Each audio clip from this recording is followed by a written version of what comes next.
आप देखना शुरू कर चुके हैं टीजीटी इंग्लिश तक यूट्यूब चैनल, जो कि इंग्लिश को समर्पित चैनल है। वो चाहे टीजीटी की परीक्षा हो या पीजीटी की, दोनों से राइटर से संबंधित ग्रामर के सभी वीडियो अपलोड होती है। अगर आप नहीं देखे तो उसको जरूर देख लें। अगर चैनल पे पहली बार विजिट किए हैं तो सब्सक्राइब कर लें, लाइक और शेयर कर दें, ताकि वीडियो जब भी अपलोड हो उसका नोटिफिकेशन मिल जाए। इसके लिए आप बेल आइकन को जरूर प्रेस कर लें। और जो भी यहाँ पे कंटेंट्स आपको मिलेंगे वो एकदम ऑथेंटिक होंगे, यानी कि एग्जाम ओरिएंटेड होंगे। इधर उधर की बातों से बचना होगा। तो आज की जो वीडियो अपलोड हो रही, मात्र 10 मिनट में आप देखेंगे गाल्सवर्दी के जो है मोस्ट रिपीटेड एमसीक्यू के टॉप 20 क्वेश्चंस, जो कि एग्जाम में 1 से 2 क्वेश्चन यहाँ से आ सकते हैं। तो चलिए वीडियो को शुरू करते हैं बिना वक्त को जाया करे। आप देख रहे हैं टीजीटी इंग्लिश तक यूट्यूब चैनल। इस वीडियो का पहला क्वेश्चन कह रहा है कि the overreaching theme that connect all parts of the foresight chronicle is the tension between, यानी कि द फोरसाइट जो क्रॉनिकल है कि जो आल पार्ट है, सभी भागों को जो है जो कनेक्ट करता है, जो जोड़ने वाला जो है, वो ओवररीचिंग थीम व्यापक सब्जेक्ट क्या है, विषय क्या है। द फोरसाइट क्रॉनिकल के सभी भागों को जोड़ने वाला व्यापक विषय क्या है। तो वहाँ पे ऑप्शन भी आपको दिख रहे होंगे। ऑप्शन सी राइट होगा। उसमें प्रॉपर्टी और पैशन है, यानी कि संपत्ति और जुनून की बात जो होती है फोरसाइट क्रॉनिकल में, जो कि व्यापक सब्जेक्ट है उसका। नेक्स्ट क्वेश्चन कह रहा है कि which of the following plays by Galsworthy came out in 1906, यानी कि 1906 में आया था। गाल्सवर्थी का कौन सा नाटक आया था? ऑप्शन आपके सामने है। यहाँ पे राइट ऑप्शन हो जाएगा सी, द सिल्वर बॉक्स जो आया था ये 1906 में आया था। यहाँ पे ये गलत है, ये पे सिल्वर बॉक्स होगा।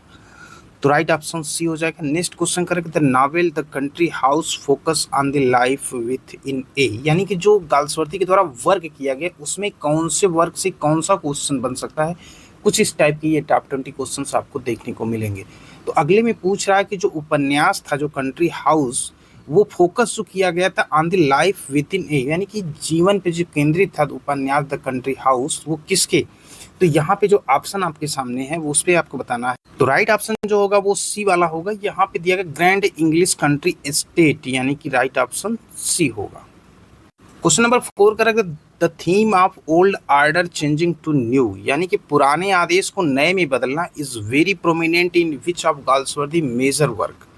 तो गाल्सवर्दी के किस प्रमुख कार्य में बहुत ही प्रमुख ये सब्जेक्ट रहा है क्या कि old order changing to new, पुराने आदेश को नए में बदलना। तो वो राइट ऑप्शन हो जाएगा the Forsyte saga. Question number 5 कह रहा है, Galsworthy short story collection is title, यानी कि गाल्सवर्दी की जो लघु कहानियों का संग्रह उसका शीर्षक क्या है। तो शीर्षक के अंतर्गत यहाँ पे आप देख रहे हैं कि he has collection with these titles, all of the above होगा। राइट ऑप्शन डी होगा, यानी कि 5 tales from the 4 winds a commentary. ये तीनों जो है लघु कहानी संग्रह का जो है शीर्षक है गाल्सवर्दी के। क्वेश्चन नंबर 6 कह रहा है कि the third trilogy in the foresight Chronicle is called, यानी कि फोरसाइट क्रॉनिकल में जो तीसरी त्रासदी का नाम जो है पूछ रहा है यहाँ पे, तो वो है end of the chapter. Right option हो जाएगा C, end of the chapter.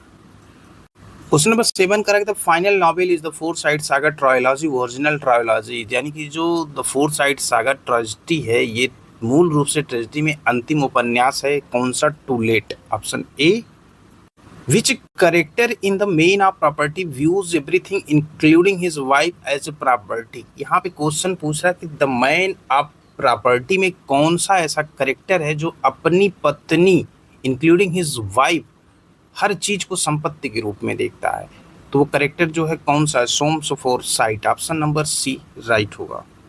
Question number 8 करें, Galsworthy is associated with which literary era.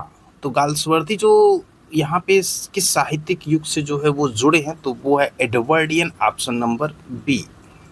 Question number 10 शुरू करने से पहले एक इंग्लिश में कोट्स कहा गया है, काफी मोटिवेशनल है, उसको जानते। कहा गया, life is 10% what happens to you, life is 10% what happens to you and 90% how you react to it. ये काफी इंपॉर्टेंट लाइन है, याद रखिएगा कि लाइफ जो होती है वो 10% what happens to you and 90% होती है कि how you react to it. तो देखते हैं question number 10, in what year did John Galsworthy die. ये सभी को पता होगा 1933 में इनकी डेथ होती है। What was the causes of Galsworthy death. यहाँ पे पूछा गया है गाल्सवर्दी की मृत्यु का कारण क्या था, तो वो ब्रेन ट्यूमर था। अगला है कि Galsworthy was born in which year, जन्म जो इनका होता है 1867 में होता है। कमेंट में बताइए कि इनका जन्म जो है कहाँ पे होता है। क्वेश्चन नंबर 13 कह रहा है कि where was John Galsworthy born थी, तो आगे ऑप्शन में ही यहाँ पे कि किंगस्टन हिल सरे में ही हुआ था, तो ये राइट ऑप्शन हो जाएगा बी। इनकी मदर का नाम आप कमेंट में पिन करके बताइएगा कि जॉन गाल्सवर्दी की मदर का नाम क्या था। क्वेश्चन 14 शुरू करने से पहले एक बात और है जो थोड़ा सा आपको भी जानना चाहिए। कभी कभी कहा गया कि you will never change your life, you will never change your life until you change something you do daily. ये कहा गया था, मैक्सवेल थे एक विचारक थे, उनके द्वारा कहा गया था कि you will never change your life until, यानी कि तब तक आप अपने जीवन को बदल नहीं सकते हैं, you change something you do daily, जो प्रत्येक दिन जो वर्क करते हैं उसमें बदलाव करते करते आप बहुत बड़ा बदलाव कर सकते हैं अपने जीवन में। तो चलिए देख लेते हैं 14 क्या कह रहा है कि Loyalties the audience is presented with situations where.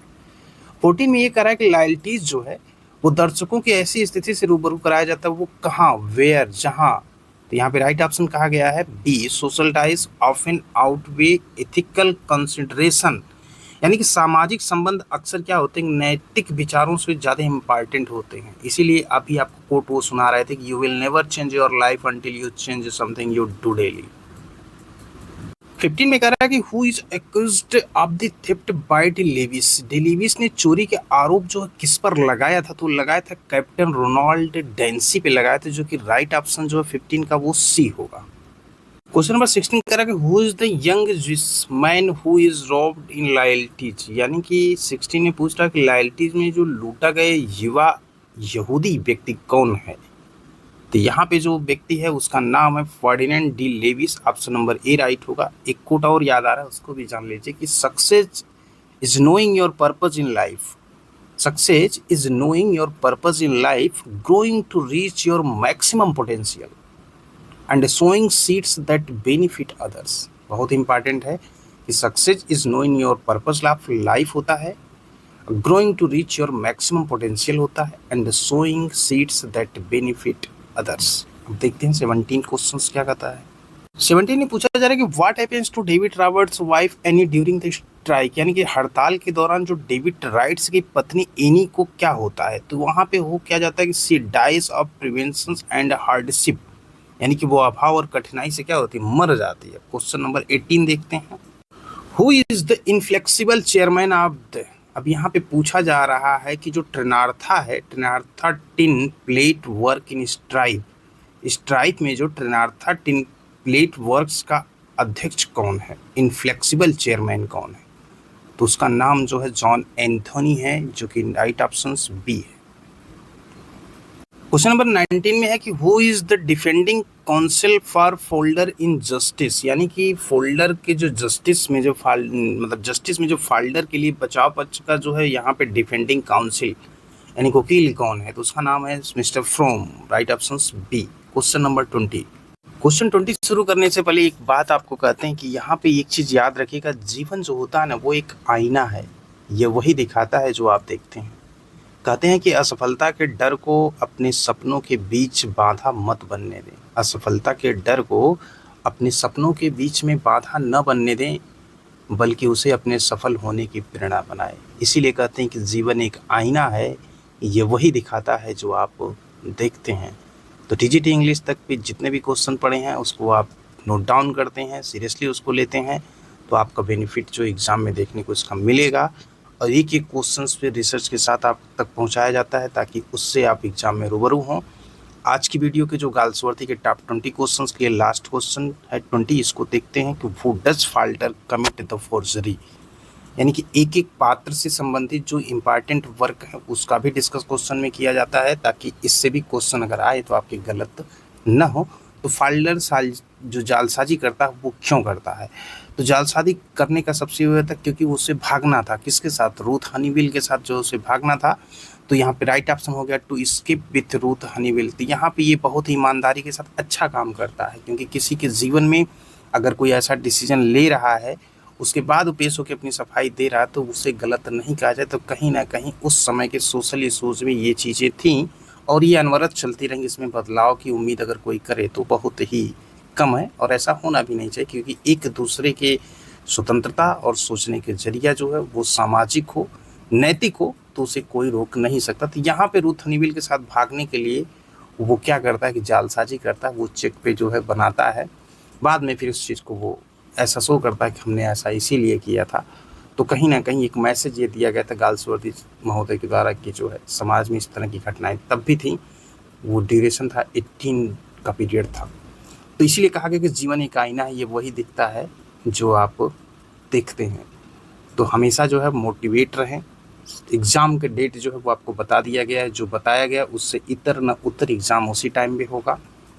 और एग्ज़ाम में अगर और कहीं इधर उधर की न्यूज़ लेके माइंड में अपने आप को रिसर्च करेंगे तो थोड़ा सा आप मेंटली डिस्टर्ब होंगे कि एग्ज़ाम होगा कि नहीं। हाँ, टीजीटी का एग्ज़ाम की डेट वही होगी, पीजीटी एट टाइम पे होने जा रहा है, उसी समय होगा। और हर सफलता असफलता जो होती है ना, एक सबक, और हर सबक एक नई सफलता की कुंजी होती है।